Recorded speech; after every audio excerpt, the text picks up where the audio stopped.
Boa noite, querido e amado telespectador da Constante TV. Eu sou Juvan Leite, esse é o seu programa Missões em Revista e mais uma vez eu quero te agradecer pela audiência que você tem dedicado ao nosso programa e à Constante TV. E já aproveitando mais uma vez, se você ainda não se inscreveu no nosso canal, aproveita a oportunidade, deixa seu like, ativa o sininho para receber as nossas notificações e quero também te agradecer porque não tem deixado de participar do Reino de Deus. E hoje, mais uma vez comigo, nesta bancada, tem o meu amado irmão Carlos Araújo. Boa noite, Carlos.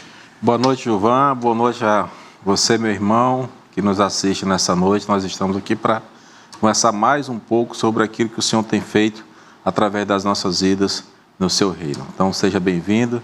Você também possa compartilhar as informações que aqui serão realizadas, feitas, para que outros tenham a oportunidade de ter um encontro com o Senhor Jesus. E seja muito bem-vindo ao nosso programa dessa noite.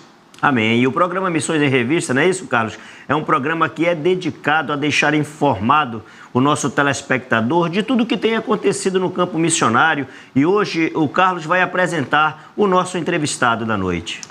Meu irmão e minha irmã, nessa noite nós temos alguém que é muito importante para a nossa denominação, aqui no estado do Amazonas, e nós temos o prazer, o privilégio de recebê-lo e vamos conversar sobre o que tem a Convenção Batista no Amazonas tem feito no nosso estado para que você seja abençoado e também aqueles que precisam ter um encontro com o Senhor Jesus tenham esse privilégio. Nós passamos nesse momento a palavra para o nosso amado, querido pastor Nelmo, que é o secretário executivo da Convenção Batista no Amazonas. Pastor, muito obrigado.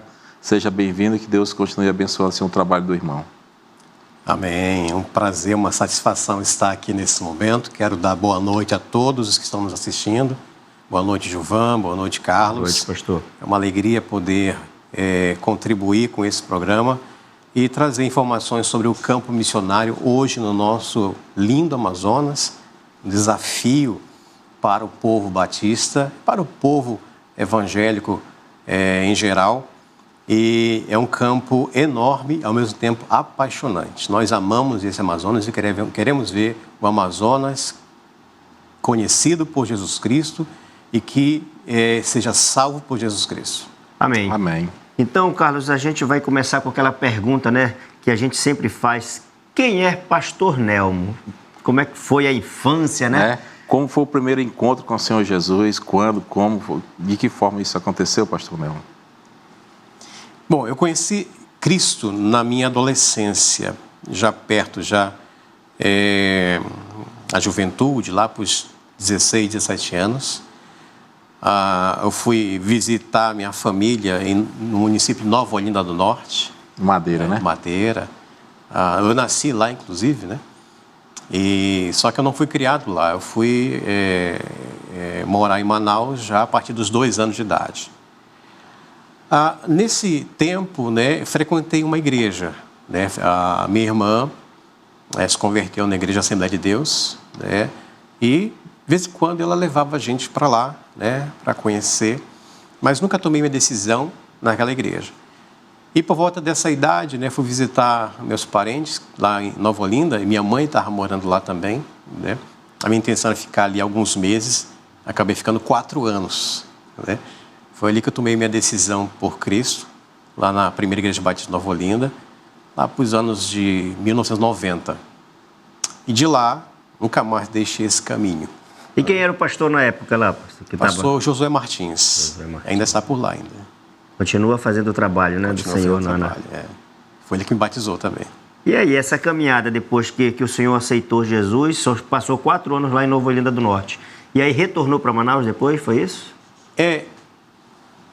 Quando, um pouco antes, né, de voltar para Manaus, eu senti o chamado ao ministério pastoral. Houve um congresso da Juventude Batista do Baixo Amazonas e Madeira, antigamente era essa, né? Não tinha associação do Madeira, então era Baixo Amazonas e Madeira. E houve um congresso em Nova Olinda e eu fazia parte dessa organização. O congresso em Nova Olinda mesmo? Em Nova Olinda. Congresso de jovens. Uhum. E eu era jovem, estava junto lá. E o pastor, ele fez um apelo missionário, um sermão missionário, um apelo missionário, e estava ali, eu O pastor da igreja? Lá na frente. O pastor que foi convidado. Pela Juventude Batista do Baixo Amazonas, né? E estava ali, naquele dia lá na frente, né, entregando a sua vida para servir a Deus, para ser pastor, missionário, para servir de alguma forma. Eu era jovem naquele momento. Mas eu não estava sozinho.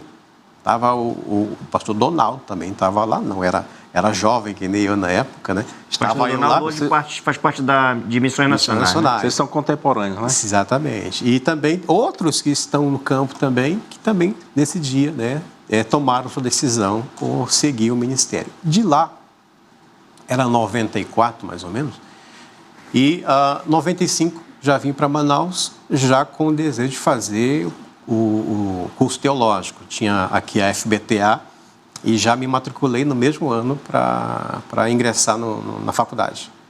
E a partir dali, então, terminei meu curso. Já estava na Igreja Batista Esperança nessa época. O pastor Arlindo foi que pediu o meu concílio pastoral, né? E foi em 2001. Eu terminei meu seminário em 2001 e em 2003 eu fui consagrado ao ministério pastoral pela Igreja Batista Esperança. Isso já estava casado, pastor, quando... Eu casei no ano 99. Este ano eu faço 25 anos. E como é que foi aí essa caminhada com a família, a esposa? Geralmente, né? Exatamente. A esposa era de Nova Olinda, não, daqui de Manaus. Né? Quando eu vim para cá, eu me filiei à Igreja Batista Monte Ararat no São Raimundo, que eu fui pastor durante algum tempo lá também. Né? E lá eu conheci minha esposa, a Patrícia. Né? Engraçado que nós nos matriculamos juntos na FBT. Ela não concluiu, mas eu concluí. E nós fazíamos viagens missionárias juntos, porque enquanto eu estava como seminarista, o pastor da época me mandava para a congregação da igreja, trabalhar durante a semana, né? Eu era promotor de vendas da Arisco, né? Antes de tornar a Unilever. Uhum. E trabalhava durante a semana, e à noite ia para a faculdade, chegava em casa 11 horas, 11h30 da noite. E tinha que estar cedo trabalhando. E sábado eu trabalhava até o meio-dia. Eu ia em casa rapidamente, tomava um banho e ia embora para ir lá para a congregação do Rio Araçá. Antigamente era a congregação do Rio Araçá, onde está o pastor Renato. Na 319. Isso, né? Então eu saía no sábado, mais ou menos de casa, saía umas 1h30, 2 horas e chegava lá por volta das 6 horas ou 7 horas da noite. E a Patrícia, hoje minha esposa, ela às vezes me acompanhava, né? Ou com outro irmão também acompanhava fazendo essa viagem. Já era missionário na época que eu era seminarista e servia também como horas complementares de estágio também. E um bom aprendizado, né, pastor? E até hoje o pessoal lá do Araçá lembra dessa época que eu ia para lá. Eu tive, acho que no mês de março desse ano, fazendo uma visita e conheci a congregação, a igreja, né, no caso, a congregação lá do PIB do Araçá, onde, como o senhor falou, o pastor Renato e a irmã Edivânia hoje são os pastores lá, né? Uhum. E, pastor, nessa caminhada e tudo, como é que foi os desafios mesmo que o irmão enfrentou mesmo para, como o senhor diz, o senhor precisava trabalhar, né, na questão ali da Arisco, né, no trabalho secular, né? E conciliar. Como é que o senhor conseguia conciliar tudo isso, pastor? Sei que bate um cansaço uma hora dessa, né? Pensou em alguma hora desistir do pastorado? E o pastor, Gilvan, tinha uma vantagem, ele trabalhava, não tinha como tirar o seu sustento daquilo que ele fazia, já era uma boa ajuda, não é isso, pastor? Na época não era pastor ainda, né? Era só seminarista, né? Uhum. Então, trabalhava para me sustentar, era casado há pouco tempo, né? Mas fazia isso com muita alegria. Cansaço sempre tinha. Sempre tem, na realidade, né? E assim, pensamento de desistir também, muitas das vezes, né? Mas Deus foi abrindo portas para a gente de maneira assim espetacular. E tudo... teve um momento, inclusive, no último ano, pensei em não terminar mais. Tanto que na minha graduação foi uma turma posterior. Na turma que eu comecei, eu não concluí. Concluí numa turma posterior, porque ficou um ano aí de crise. Uma crise. Nessa crise, dizendo, não quero isso para mim, vou procurar outra coisa para fazer. Mas, graças a Deus, nessa época, o pastor Arlindo parece que viu algum potencial em mim, né? Foi exatamente a pergunta que eu ia fazer, se teve alguém que lhe incentivou, não desista, vamos, estamos juntos. E ele, às vezes, sem me perguntar, sem me consultar, já disse o seguinte: olha, a igreja já o adotou, já vai pagar as suas mensalidades e você já está matriculado. Rematriculado, aliás, rematriculado, já pode ir lá. Eu fiquei até espantado. Mas, assim, era o jeito dele fazer as coisas, e ele viu esse potencial, eu louvo a Deus por isso, eu devo muito a ele. Glorifico a Deus pelo ministério dele. Hoje é uma referência para muitos pastores, para muitos líderes também.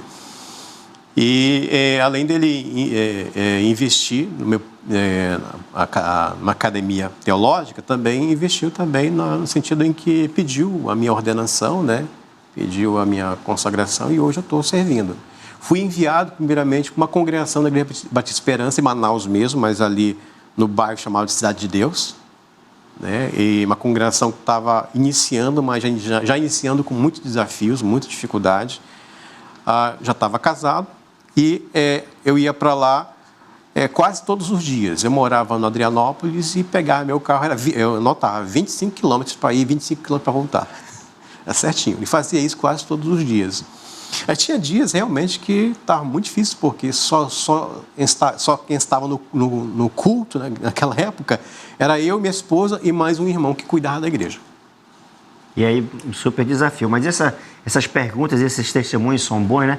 Porque a gente pode ter um jovem nesse momento que está também nessa mesma situação, seminarista, né? E passando por esse mesmo problema. Será que eu desisto? Será que eu continuo? Então, assim, o seu exemplo de perseverança para um jovem que esteja nos assistindo é de grande valia, né? Um incentivo para mostrar que vale a pena, né, pastor? Com certeza, com certeza. E olho para trás e eu vejo tanta dificuldade nós passamos, mas hoje Deus proveu coisas assim fantásticas. Tem uma compreensão melhor, né? Que Deus conduziu, direcionou tudo, né? Tinha dias que eu não tinha dinheiro para o lanche. Não tinha dinheiro para pegar o ônibus para voltar. Dependia de carona, né? Tinha dias que eu fui para casa depois das 10 a pé, né? Eu morava no Sol Raimundo naquela época e aqui em Adrianópolis, né? Ia para lá a pé, né? Ali no prédio onde funcionava a Faculdade Batista de Teologia do Amazonas, né? Rua Teresina. Rua Teresina tinha as mangueiras centenárias, né? E quando batia um vento, caíam umas mangas, era uma beleza. A gente gostava muito, né? Mas eram momentos muito bons, momentos de aprendizado, momento de a gente entender por que nós estamos ali, né? Para que nós estamos estudando. Então foi muito importante para mim. O senhor falou no início aí de como o evangelho chegou ao seu conhecimento através da sua irmã. Como é que está a situação dela hoje? Se congrega? A família aumentou o número de convertidos? Então, o primeiro contato foi com a minha irmã, que levou para a Assembleia, mas eu nunca quis relacionamento com a igreja dela, né? Sempre quis o mundo, na verdade. Era jovem, adolescente, que só queria o mundo, não queria... E já estando em Nova Olinda, ainda estava com um comportamento, né, ímpio, né? Uma vida de pecado. Era como eu gostava de viver, né? Mas aquele coração vazio, sem sentido, sem razão, né? Tinha uma moça da igreja lá que me convidava para a igreja, né? E eu dizia que ia, mas nunca ia. Sei que ela convidou muitas vezes. Eu não lembro a quantidade de vezes. Né? Não desistiu. Dizia que ia só por educação, né, pastor? E aí aconteceu uma situação que não era culto na igreja, né? Ela diz: olha, vai haver um passeio da igreja, vamos pegar um barco, vamos subir um rio, você não quer ir? Então, aquele dia, parece que era um sábado, né? Eu disse: tá. Arrumei minha mochila, fui embora. Só que era um evento da igreja. Era para uma comunidade subindo o rio e lá não tinha para onde eu ir. Era só a igreja, né? E ali eu ouvi o evangelho de maneira muito clara, exposta, pregada, de maneira bem transparente para mim, e ali realmente tocou o meu coração, né? E ali eu decidi, não, compreendeu o que é Jesus. Eu vou realmente entregar a minha vida a esse Deus maravilhoso que me salvou na cruz e que me concede pela graça, a vida eterna, por meio da fé. E aí, tem um momento que eu cheguei com o pastor Josué, é aquela situação de gente que não entende, né? Novo ainda, de pastor, como é que eu faço para receber Jesus? Né? Aí eu falei assim, não, espere aí que eu vou pregar e eu vou fazer o apelo e você responde ao apelo. Já tinha se convertido, né, pastor? Eu já tinha tomado a minha decisão, declarar, faltava só manifestar publicamente, na verdade, né? Então são situações interessantes, né, Gilvan, que traz para os nossos corações. Você sabe que tem muita gente que toma decisão, mas não manifesta publicamente? Sim. Tem. Às vezes não sabe por quê. Né? Às vezes tem pastor que não faz apelo, né? Mas apelo é importante, né? Naquele momento, talvez eu não tivesse progredido na fé, né? Ou tivesse ido para falta de um convite, para uma outra igreja que tenha mais uma ação nesse sentido, né? Por falta de convite. São momentos que não devem ser perdidos, né? No momento do culto, o pastor expõe a palavra de Deus, uma boa mensagem, esquece do apelo e às vezes os corações são tocados, mas aí não há o convite, a pessoa volta para casa e aquilo pode gerar um esfriamento. E aquele é o momento glorioso da decisão. É importante, né? Não é? Verdade, né? E assim, né, a gente vai nessa caminhada, eu acho que o pastor Miguel Orvati é um que sempre faz apelo, né, no final da pregação dele, né? E é como o senhor diz, é realmente muito importante porque às vezes tem aquela questão da timidez, né? As pessoas estão ali. Não é claro que você não deve se converter pela questão da emoção, tem que saber diferenciar uma coisa da outra. Exatamente, né? O que quer da vida, né? Mas vale a pena. Pastor, nós vamos chegar daqui a pouco, né, Carlos, ao intervalo comercial. Mas, Carlos, você ainda tem alguma pergunta para fazer ainda nesse bloco? Vamos guardar algumas perguntas, Gilvan, que merece uma resposta mais longa. A gente vai fazê-las no próximo bloco, que é mais interessante a gente deixar para o próximo bloco. Então, queridos, nós estamos chegando ao término desse primeiro bloco e gostaríamos de pedir a você que, se ainda não está inscrito no canal da Constante TV, aproveite o nosso momento do intervalo, se inscreva, compartilha com seu amigo, ativa o sininho para receber as nossas notificações e queremos também dizer para você que agora também temos a playlist do nosso programa. Não deu tempo de assistir toda a programação, quer assistir um determinado programa? Vai lá na playlist e assiste. Constante TV é uma bênção para mim e é uma bênção para você. Voltamos no próximo bloco. Voltamos para o segundo bloco do programa Missões em Revista e hoje o nosso entrevistado é o diretor executivo da Convenção Batista do Amazonas, o pastor Nelmo Monteiro. É isso, Carlos? Exatamente. E, pastor Nelmo, geralmente, quando você entrega a sua vida ao Senhor, que você entende que tem um chamado para o ministério, como você falou, foi num congresso de jovem que teve esse despertamento para o irmão. Mas aí, durante esse percurso até os dias de hoje, como tem sido o desafio no ministério pastoral também?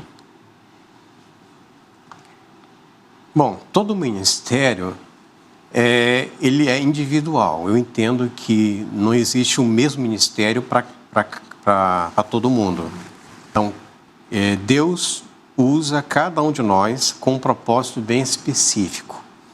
Então, mesmo pastoreando igrejas, ou agora estando como diretor executivo, há um ministério próprio para se exercer.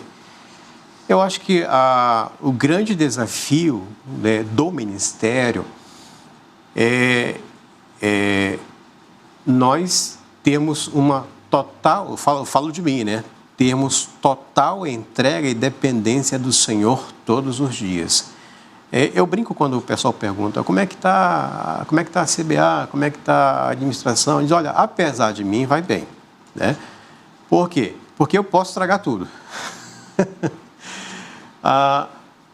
Eu entendo que quando Deus chama, Ele dá todos os recursos necessários para que aquele que foi chamado seja bem-sucedido. Né? Quando Deus chama Josué, Ele diz ser forte e corajoso. Né? E ali ele diz, olha, se tu fizeres o que eu te mando, você vai ter sucesso em tudo que você realizar. Então, aquele texto de Josué 1:9, ele é o meu texto, que eu levo ele para a vida inteira. Né? Então, se por acaso tiver alguma situação que é por demais maior do que do que eu possa suportar, um desafio muito grande, eu entrego ele a Deus. Senhor, está aqui, né? Eu não posso fazer, o Senhor pode. E se em algum momento não der certo, talvez porque eu mesmo não esteja tão em sintonia com Deus, ou seja, não estou ouvindo de maneira muito clara, né, a sua voz, a sua vontade para cumpri-la, né? Mas eu entendo que os maiores desafios meus começam por mim, né? Segundo, eu vejo, vamos colocar aqui, quando se trata de ministério, vou colocar ministério pastoral. Quando se trata de ministério pastoral, cuidar de ovelhas, cuidar de vidas, é muito complexo, é muito amplo, é muito difícil, né? Às vezes tem pessoas que têm uma facilidade muito grande de se relacionar, tem pessoas que têm uma dificuldade, né? E lidar com pessoas é, no campo do pastoreio, né, a parte mais difícil de pastorear. Pregar, né, tem que ser com excelência, aconselhar tem que ser com excelência, né, tomar decisões, administrar, tudo bem, mas a parte do saber lidar com pastoreio pessoas, em si mesmo, o pastoreio em si mesmo é a parte mais difícil. E a família, né, a esposa, o filho, qual é a participação ou não há participação da família em relação ao ministério em si? Porque, na realidade, o ministério de um homem inicia-se dentro da sua casa, né? Uhum. A minha família são as minhas ovelhas, né? Graças a Deus, a minha esposa e meu filho, né? Hoje tem a Patrícia e tem o André Vinícius. O André Vinícius tem 14 anos. Está quase maior do que a gente, né? E ele é uma benção de menino, né? Tem sido muito obediente e ele compreende que o ministério ele tem essas nuances, ele tem essas dificuldades. Isso também tem que ser trabalhado, Tem que ser trabalhado. A gente conversa muito em casa. Nós não temos crise por conta disso, né? Conversamos muito sobre as dificuldades do ministério mesmo, né? As decisões são tomadas em conjunto e devem ser tomadas em conjunto, né? Até porque se um combina uma coisa, outro combina outra, na hora não vai dar certo. Verdade. Né? Mas, graças a Deus, eu tenho o apoio da minha família, né? Tenho apoio. O meu filho hoje está adolescente, né? Não tenho grandes conflitos com ele, né? Apesar da idade dizerem que há muitos conflitos, graças a Deus esse conflito não existe em casa, né, pastor? Então, a gente administra, né? Não é uma coisa assim tão complicada, né? Mas a gente vai administrando, né? E Deus tem nos ajudado bastante. O próprio menino, ele entende que ele é uma bênção de Deus. Ele entende isso, porque teve um momento aí que quase nós perdemos ele. É uma outra história. E, pastor, aí quando o irmão disse que tinha um chamado para o ministério, como foi a recepção, de que forma a família recebeu e entendeu que o senhor tinha esse ministério? Houve dificuldade ou houve apoio familiar nesse momento? Bom, eu era solteiro ainda, né? Não, diga assim, dos pais, solteiro, né, da mãe, dos irmãos, da família de origem. Onde eu estava morando na casa da minha mãe. E lá, só eu era crente, inclusive. A minha mãe, muito católica, né? Sempre ela dizia, eu nasci nessa religião, vou morrer nessa religião. E ela sempre foi contra eu estar numa igreja evangélica, né? Inclusive, no meu batismo, eu a convidei para ela ir, ela não foi. Quando eu cheguei em casa, ela disse, olha, esse teu batismo não vale, que vale é o primeiro. E aí eu não contestei ela, era a fé dela, né? O jeito dela, né? Entender a situação. E sempre fui semeando o coração dela aos poucos. Batizei a minha mãe quando ela tinha 84 anos. Deus tratou o coração dela, batizei. Ela desceu as águas, foi batizada. E como, né? Não é no nosso tempo, né, pastor? É no tempo de Deus. É no tempo de Deus, né? Foram 25 anos de oração. Não foi fácil. Mas naquele período lá, quando eu decidi ser pastor, né, ela Não contestou, né? Não contestou, mas também não incentivou. Ela já tinha visto que a minha decisão era estar muito firme. Porque ela já tinha visto alguns testemunhos de alguns que entraram para a igreja, depois desistiram, saíram, né? Alguns parentes e tudo mais. Mas ela percebeu que a minha decisão era uma decisão muito sólida, né? Que não ia voltar atrás. Então, ela não contestou, não teve muita dificuldade quanto a isso lá em casa, não. E quando fomos casar, ainda não estava no ministério, mas já tinha o chamado, já tinha falado, né, da minha decisão. E a minha esposa, estamos juntos. Até porque iniciaram o seminário juntos, acho que não ia ter nenhuma contestação. Né? Não, mesmo alguns casais crentes, né, às vezes o casal não quer que o marido seja pastor, né? Então tem algumas... Mas graças a Deus a minha esposa não. Deus conduziu. Estamos juntos. Amém, né, Giovanni?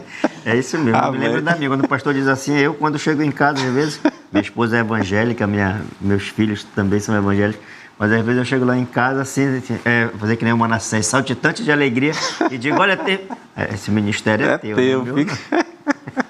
Aí vem um balde de água fria. Joga, mas graças a Deus que no Ministério do Pastor esse problema não tem acontecido. Mas, pastor, e durante esse período que o irmão está como, né, secretário executivo, né, da Convenção Batista do Amazonas, também tem não digo entraves, mas também tem os desafios. Enquanto denominação, o que tem nesse período que o irmão é diretor executivo, corrigindo, né, Giovanni? Uhum. O irmão é diretor executivo. Quais são os maiores desafios dentro da denominação? Sabe até da sua chegada, como foi, desde quando que o senhor passou a fazer parte do quadro, né, da CBA, pastor? Até hoje estou tentando descobrir.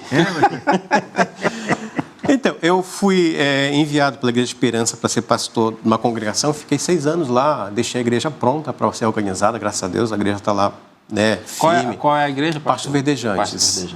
Pastor José Caetano, de foi minha ovelha, está no meu lugar, graças a Deus, lá tem um fruto. E eu fui convidado para ser pastor da Igreja Batista Monte Ararat, no bairro de São Raimundo, que já tinha sido membro lá, né? E fiquei lá durante 13 anos e fui convidado depois para ser diretor executivo. Até hoje não descobri o porquê que eu fui convidado para ser diretor executivo, né? Enfim, mas plantamos 2 igrejas, uma igreja em Presidente Figueiredo, está lá graças a Deus, e uma igreja em Manaus mesmo, no bairro Santo Antônio, que tem alguma dificuldade de continuidade. A de Presidente Figueiredo é que fica lá no alto do Gabacé. Isso, lá no bairro, nós começamos do zero ali, e graças a Deus o trabalho lá está prosperando.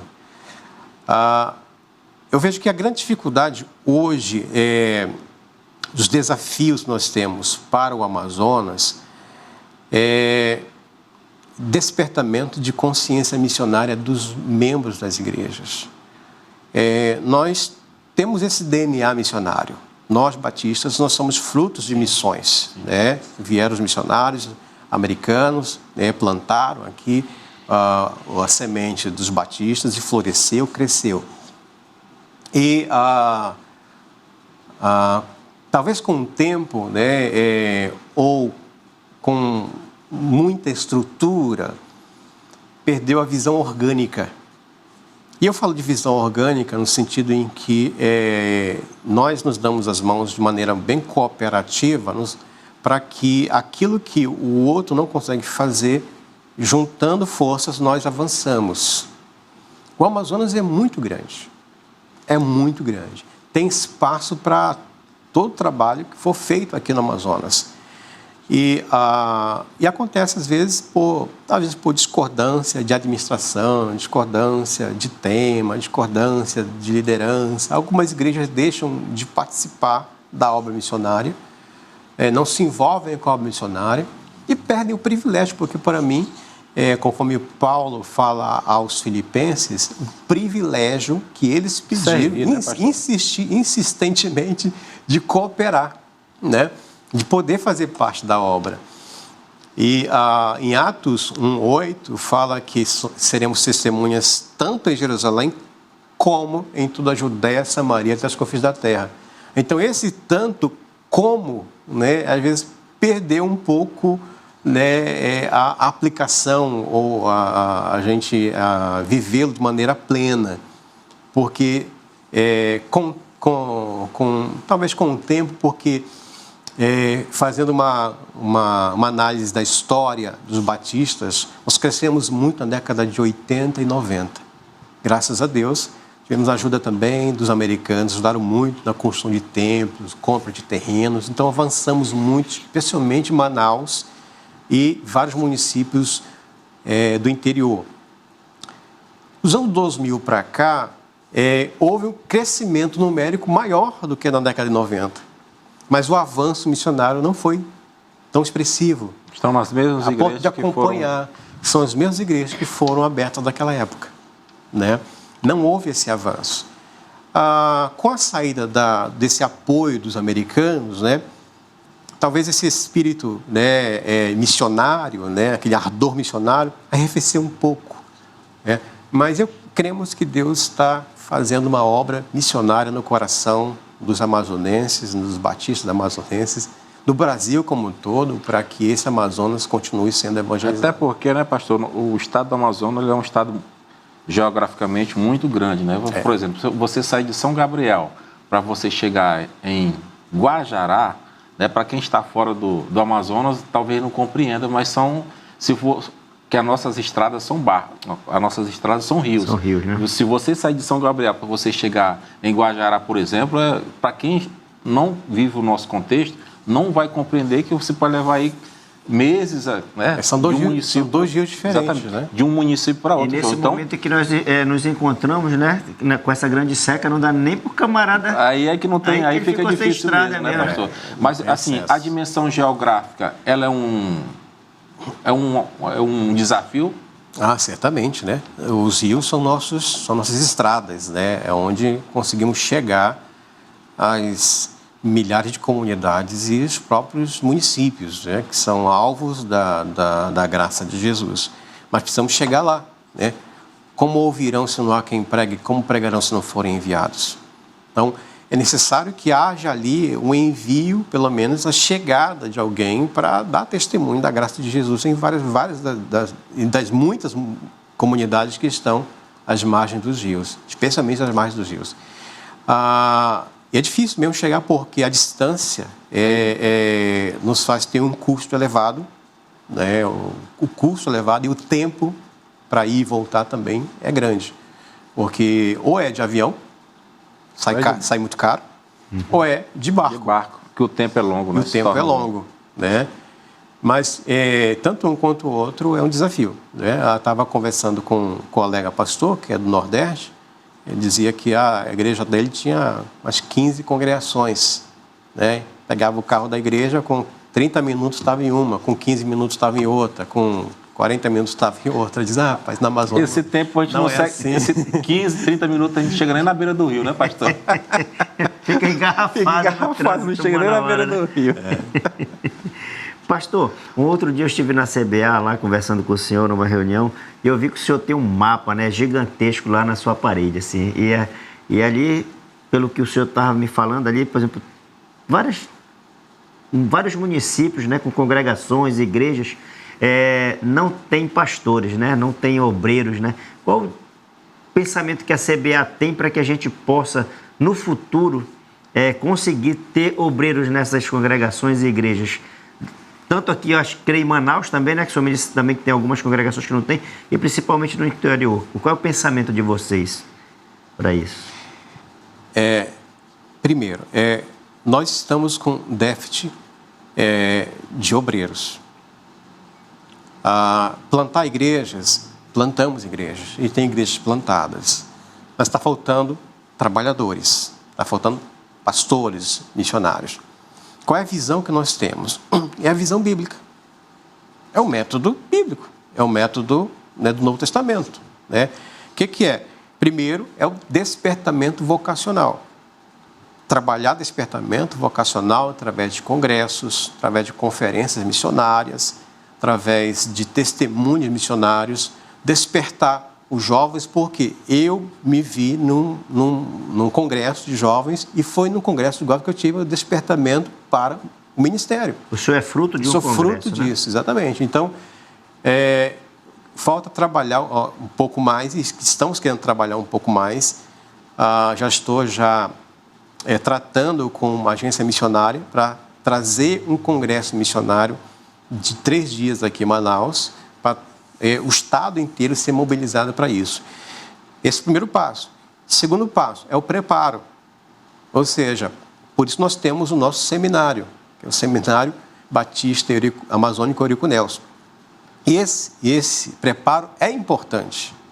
Tá? Não é só receber o vocacionado e enviá-lo. Então, primeiro tem que ter aquele preparo com qualidade, conhecendo as doutrinas bíblicas, sabendo o que é o ministério, entendendo o contexto em que nós estamos vivendo, as teologias que estão sendo pregadas, e a partir daí sim ele ser enviado. Mas isso leva tempo, né? Não é assim. E claro, eu acredito que Deus já está mobilizando isso, né? Como eu falei, já estamos já ajustando com a agência missionária para logo isso acontecer conosco, para que as nossas igrejas estejam atendidas. E eu creio, irmãos, que vai ter um despertamento pela glória de Deus, Amém. Despertamento vocacionado no nosso Amazonas. Amém. Pastor, vamos precisar chamar mais um pequeno intervalo e queremos pedir a você que se inscreva no canal da Constante TV. Voltamos no próximo bloco. Voltamos para o terceiro e último bloco do programa Missões e Revista, e a entrevista está maravilhosa, né, Carlos? Sim. E, pastor, no final do bloco anterior, nós conversávamos e o irmão falava da capacitação, do ensino. Como é que está o pensamento da Convenção Batista Amazônia em relação a esses treinamentos que devem ser realmente fornecidos aos obreiros, aos irmãos que estão lá, por exemplo, em São Gabriel da Cachoeira ou Guajará, que fica muito distante, e nós sabemos que para tudo isso há uma dificuldade financeira em relação a trazer todos esses irmãos para Manaus para capacitá-los. Mas em relação ao Sebaim, o Sebaim está chegando lá? De que forma esses irmãos estão sendo abençoados com treinamento, com capacitação? Aqueles que Deus tem chamado estão nas igrejas e precisam ser preparados. A Bíblia nos ensina isso, né? Chamou uns para apóstolos, outros profetas, pastores e mestres, a fim de o aperfeiçoamento dos santos. Então, esse aperfeiçoamento, a palavra aperfeiçoar no grego ali seria capacitar também, dar esse treinamento. E a CBA ela tem essa visão de capacitar o nosso missionário, que não precisa ser alguém que vem de fora para ser enviado para lá. O próprio membro da igreja que Deus tem chamado, um missionário autóctone, né? Seja de uma aldeia, seja de uma comunidade, seja do município, ele deve ser preparado e ministrar sobre ele tudo o que é necessário para que ele tenha as ferramentas para ele ser um bom missionário, ser um bom obreiro. Então, nós temos o nosso Seminário Batista Amazônico Eurico Nelson, que já completou aí a primeira turma, né, agora em 2024, e que tem formado grandes servos de Deus de forma de qualidade, né, para que esse missionário continue fazendo a obra de Deus lá onde ele está, sem precisar sair de lá. Por quê? Porque ele está atendendo de uma forma EAD. Então, não precisa ele sair de lá, do município dele, para vir para Manaus. Facilita bastante, né, pastor? E a internet veio e ajudou bastante. Antigamente não tinha isso, hoje nós temos, e isso certamente tem sido uma benção para a gente. E também eu tenho um sonho, né, como diretor executivo ali, de fazer do nosso acampamento, nós temos um acampamento que hoje não está em condições de ser usado, mas de fazer ali um centro de treinamento missionário. Ele continuará sendo acampamento, continuar recebendo eventos ali, mas de poder fazer daquele local um local onde o nosso missionário ele seja treinado, onde passe ali uma semana inteira de imersão, né, onde ele possa falar das suas necessidades, seus problemas, e ali ele ser capacitado para o ministério, né? E tão logo, Deus quiser, a gente vai conseguir recursos para reformar aquele acampamento lá. Nessas etapas, como eu falei, primeiro, o despertamento vocacional. Segundo, é o preparo. Terceiro, é o envio. Nós fazemos parceria com as igrejas, porque as igrejas são que enviam e a convenção ela apoia esse envio com uma adoção missionária, um convênio missionário, para que o missionário esteja lá. E o quarta etapa é a manutenção. Ou seja, aquele missionário ele precisa estar lá, né? Ele precisa comer, ele precisa vestir, ele precisa pagar as contas, né?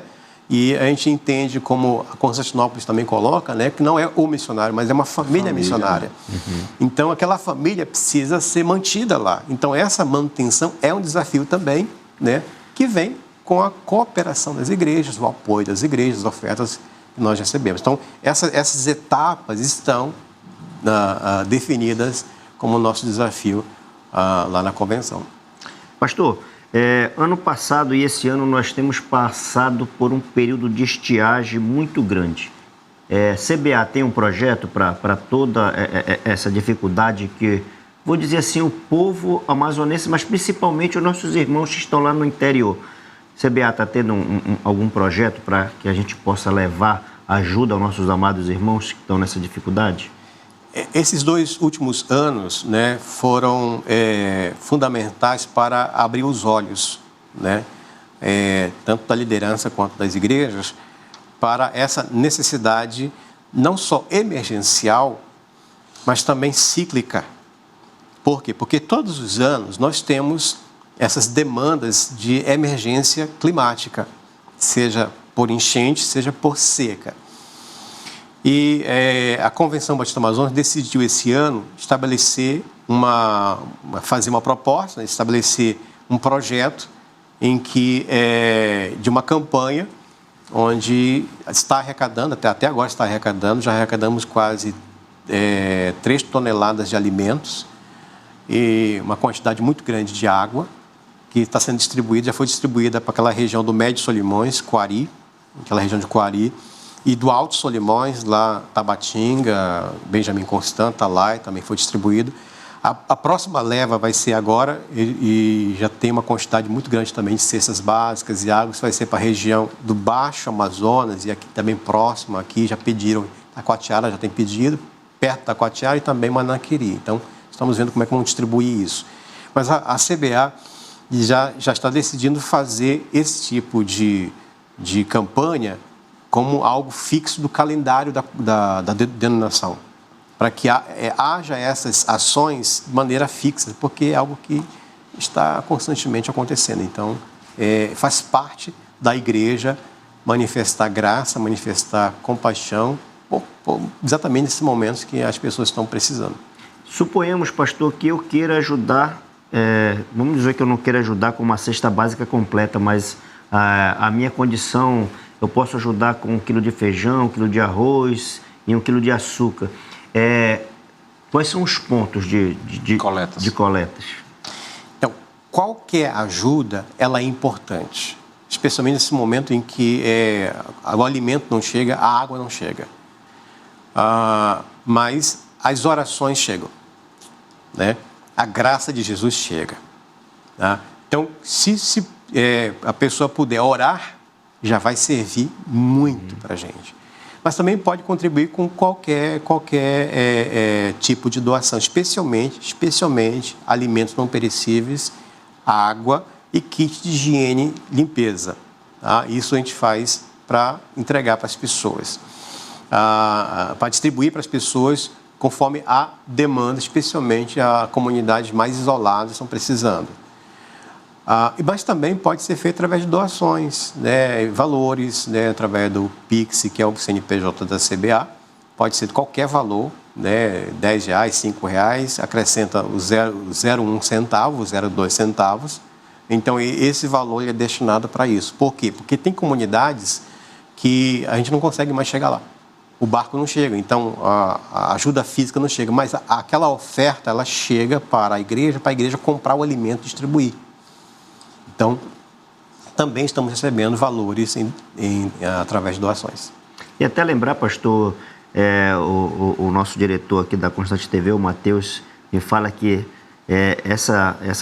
promoção aí, essa divulgação Constante TV tem realizado diariamente na programação, né? Para todos aqueles que desejarem, sentirem no coração, apoiar esse projeto da CBA e assim que a gente possa ajudar os nossos queridos e amados irmãos ribeirinhos, né?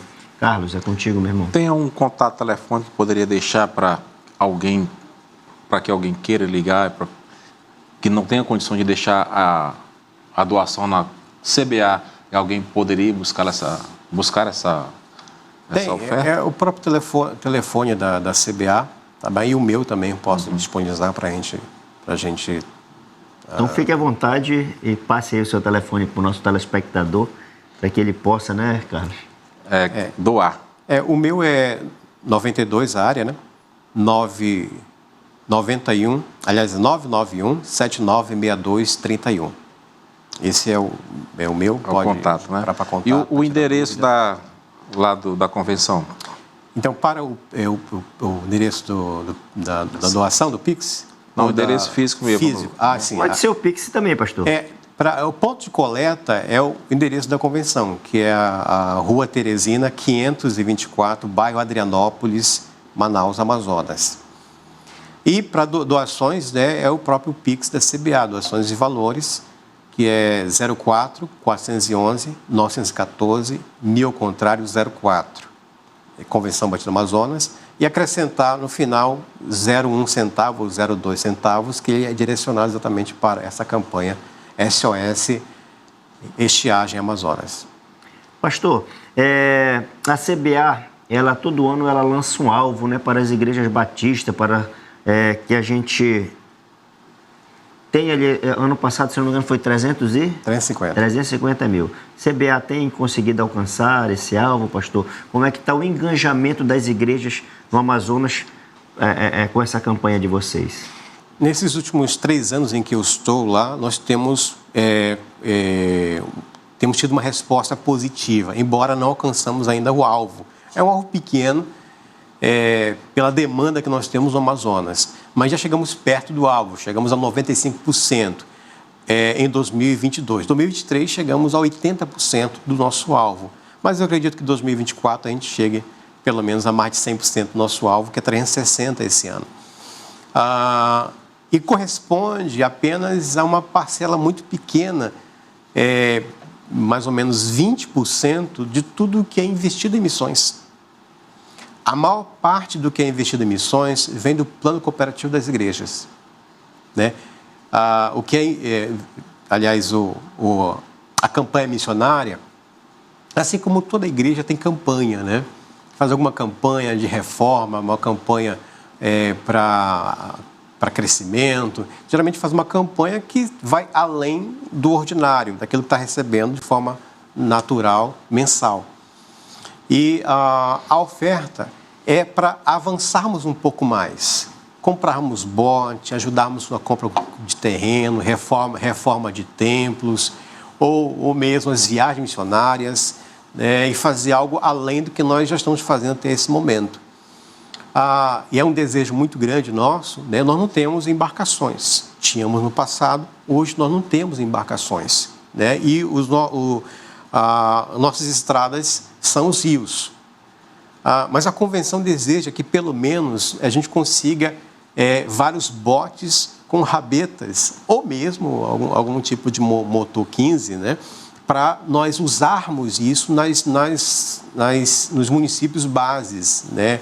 Ou são também nas nossas associações locais, que servem ou deveriam servir para o avanço do Evangelho. Ano passado nós conseguimos 5 botes com 5 rabetas, foi doação de igrejas do Paraná, louvamos a Deus por isso, né? Mas é insuficiente, né? Pelo trabalho e extensão do nosso Amazonas. Muito grande, né? Então são desafios, né, Gilvan, que comovem os nossos corações, para que você que esteja nos assistindo se comova não, né? Aproveite a oportunidade de servir e invista no reino, que precisa de trabalhadores, e você é um deles. É isso mesmo. Então, continuamos aqui, pastor. E se alguém perguntar, quanto custa um bote com um motorzinho rabeta, né? Quanto custa? No máximo vai custar 12 mil. 12? 12 mil. Né? Então, irmão, você que não está aqui no Amazonas, mas está em outro estado do Brasil e que pode investir nessa obra, você, igreja, se quiser lançar um desafio para sua igreja, R$12 mil é o que custa um bote e um rabeta. motor. Se você quiser lançar esse desafio para sua igreja e depois quiser abençoar através da CBA um irmão que mora no interior, fica aí, né, pastor, o desafio, né? Só, pastor, para a obra missionária, explicando né? para quem está fora do Amazonas, a nomenclatura rabeta é o motor que a gente coloca, né, Na canoa, né? Na canoa, na parte traseira da canoa, por isso que nós chamamos de rabeta, né? É o motor da canoa. É motor 4 tempos. 4 tempos. Ou 5 tempos. Carlos, contigo aí, mas a próxima Então, pastor, pergunta aí. nós já estamos caminhando para o fim da nossa conversa aqui, já está terminando, e aí nesse momento, nós passaremos a palavra para o irmão deixar suas considerações finais e motivar quem está em casa nos assistindo para que se torne mais um colaborador de missões no estado do Amazonas, que é um estado muito grande. Para você que está em casa ter uma ideia, o estado do Amazonas cabe à região nordeste todinha dentro do estado e ainda sobra 50 mil quilômetros quadrados. Então, são exemplos para que você que está em casa compreenda o quanto é grande, quanto é extenso o nosso estado e nós precisamos contar com a sua ajuda, pastor. É do tamanho da Europa inteira. Então, nós temos a maior floresta tropical do mundo, os maiores rios do mundo. Nós temos a maior quantidade de povos indígenas estão localizados no Amazonas. Pelo menos foi catalogado nos últimos anos cerca de 57 mil comunidades ribeirinhas. Dessas 57 mil, pelo menos aí, umas 17 mil nunca ouviram do Evangelho. Então, aquele discurso, aquela máxima, nesse Brasil, todo mundo já ouviu falar de Jesus. Olha, tem lugares aqui que pode ter ouvido sobre a religiosidade ou a prática mística de uma fé, mas nunca ouviu do Evangelho. O puro, né? O genuíno evangelho. Né? Então, tem lugares aqui, realmente, que missionários vão e chegam lá e você já ouviu falar de Jesus? Eu ouvi falar de Jesus. Aí pega um crucifixo, né? Ou pega uma imagem, né? Mas não ouviu o Evangelho. Então, é um local onde ainda há pessoas carentes de Deus. E é um local apaixonante. Porque quem conhece o Amazonas sabe que são abertos, né, ao Evangelho. E aqui é uma bênção de lugar e todos que investem, pelo menos fazem as suas contribuições orando, principalmente orando, sabem que vão ter frutos do trabalho e muito mesmo na obra de Deus, especialmente em lugares que inacessíveis, precisam ouvir do Evangelho. Tem lugares aí que são difíceis de achar, mas precisam ouvir e tem fruto mesmo. O Amazonas é um desafio, mas ao mesmo tempo nos faz olhar pelo lado da fé. Porque aquele mapa que você falou que está na minha sala, é muito mais para eu colocar a minha cabeça ali, minhas mãos, e orar e dizer, Senhor, nos capacita. Porque nós não temos condições, né? Nós não temos recursos, né? Mas Deus pode. Né? Com pouco ou com muito, Deus pode fazer e Deus tem salvado vidas. Deus tem feito uma obra maravilhosa aí nesse Amazonas, mas ainda há muito que fazer. Né? São muitos lugares e o desafio é chegar lá. Chegando lá, mantendo o missionário no local, treinando o missionário, nós vamos certamente avançar com esse evangelho no Amazonas, com toda certeza. Amém. Amém. Então, chegamos ao final de mais um programa da Constante TV, programa Missões e Revista. Queremos te agradecer pela audiência e o convite fica então para mim e para você. Jesus, ele nos chamou justamente para isso, para sermos participantes, né, Carlos? Exatamente. Da obra Juntos. dele, né? Não apenas ouvintes, né? Então, invista em missões. Venha, precisamos de você. Constante TV, uma bênção para mim, uma bênção para você. Esperamos você no próximo programa. Que Deus te abençoe rica e abundantemente.